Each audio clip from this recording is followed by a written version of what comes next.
तो यहाँ कल हम सब ने श्रवण किया भगवान का भी सुंदर दिव्य विवाह कल हमने श्रवण किया। भगवान का प्रथम विवाह रुक्मिणी जी के साथ हुआ। ये रुक्मिणी साक्षात लक्ष्मी है और हमारे यहाँ शास्त्र कहते हैं लक्ष्मी का लोग 3 प्रकार से उपयोग करते हैं। पहला, बेटी मान करके, दूसरा लक्ष्मी का उपयोग करते हैं मां मान करके, और तीसरा स्वामी मान करके, लक्ष्मी का स्वामी मान करके। बड़े ध्यान से सुनना। तो पहला जो होता है वो उत्तम गति होती है लक्ष्मी की। अगर आपको भगवान ने धन दिया तो आप अपने धन को बेटी की तरह मानो। बेटी को हम बढ़ाते हैं, खूब पढ़ाते हैं, खूब लिखाते हैं। जब बड़ी होती उम्र में फिर हम क्या करते हैं? विवाह करते हैं। उसी प्रकार आप हजारपति से लखपति बनो, लखपति से करोड़पति बनो, करोड़पति के बाद जो बनना है सो बनते जाओ। बेटी को जोड़ो, यानी लक्ष्मी को जोड़ना चाहिए। जोड़ने के बाद क्या करें? फिर अब उसका ब्याह भी करना चाहिए। तो फिर जब बहुत अत्यधिक धन हो तो विवाह कैसे करेंगे? लक्ष्मी किसकी पत्नी है? सामान्य मनुष्य को तो ब्याह ही नहीं जाएंगे। लक्ष्मी नारायण की पत्नी है, इसलिए भगवान नारायण के जो जो कार्य हैं उनमें अपना धन लगाना, यानी लक्ष्मी का विवाह नारायण से करना। जब आपने किसी ऐसे जिन पर वो चीज नहीं है उनको वो चीज अपने धन से प्राप्त कराई, किसी को शिक्षा में सहयोग दिया, किसी के जीवन को परिवर्तन करने में सहयोग दिया, गैया को भोजन खिलाने में सहयोग दिया, किसी भूखे को भोजन खिलाने में। कभी ठंड पड़ रही, आपके पास बहुत सारे वस्त्र हैं, बहुत पुराने पड़े हैं, धो करके साफ करके कईयों को पहना दिए, तो ये क्या है? ये लक्ष्मी का सदुपयोग है महाराज। तो उसकी कहिए वो उत्तम गति है। ऐसा भक्त सो धन धन्य प्रथम गति जाके। ऐसा धन धन्य है जो प्रथम गति से उपयोग करता है, यानी ये पहले बेटी मानकर उपयोग करे, धन कमाए लेकिन धन से धर्म कमाए। दूसरा उपयोग है माता के रूप में लक्ष्मी को मानना। जैसे अपनी माँ को हम अपने पास रखते हैं, पड़ोसी क्या नहीं भेजते? भेजते हैं क्या? नहीं भेजते ना, अपने पास रखते हैं। उसी प्रकार ऐसे भक्त जो धर्म इत्यादि में तो ज्यादा नहीं लगाते पर अपने पास रखते हैं, अपने उपयोग में लेते हैं, गलत कार्य में नहीं लगाएंगे, तो ये मध्यम गति वाले हैं, इनकी गति मध्यम है।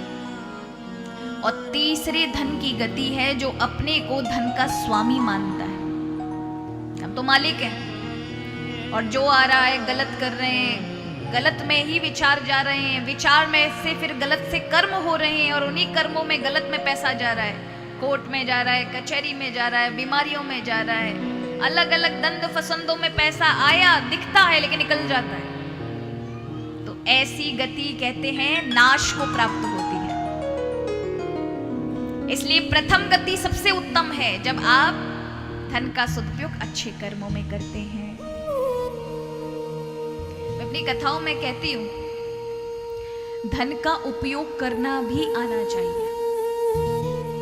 हमारे यहाँ धनतेरस मनाते हैं, दिवाली से 2 दिन पहले मनाई जाती है, छोटी दिवाली से 1 दिन पहले। कौन कौन बर्तन खरीद के लेके आता है, धन की पूजा करता है?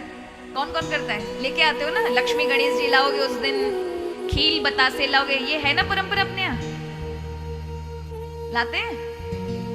उस दिन कुछ नया बर्तन खरीदना चाहिए, कुछ नई चीज लेकर आनी चाहिए। लोग झाड़ू लेकर आते हैं, कोई कुछ लेकर आता है, नई नई चीजें लेकर आएंगे। उस दिन कुछ सोने का खरीदना चाहिए। उसमें कथा ऐसी आती है धनतेरस वाले दिन, एक राजा था, हेम नाम का राजा। उसके बालक को जब बालक हुआ तो भगवान ने कहा इसकी आयु इतनी ही है कि जब इसका विवाह होगा तो विवाह की रात्रि में मर जाएगा।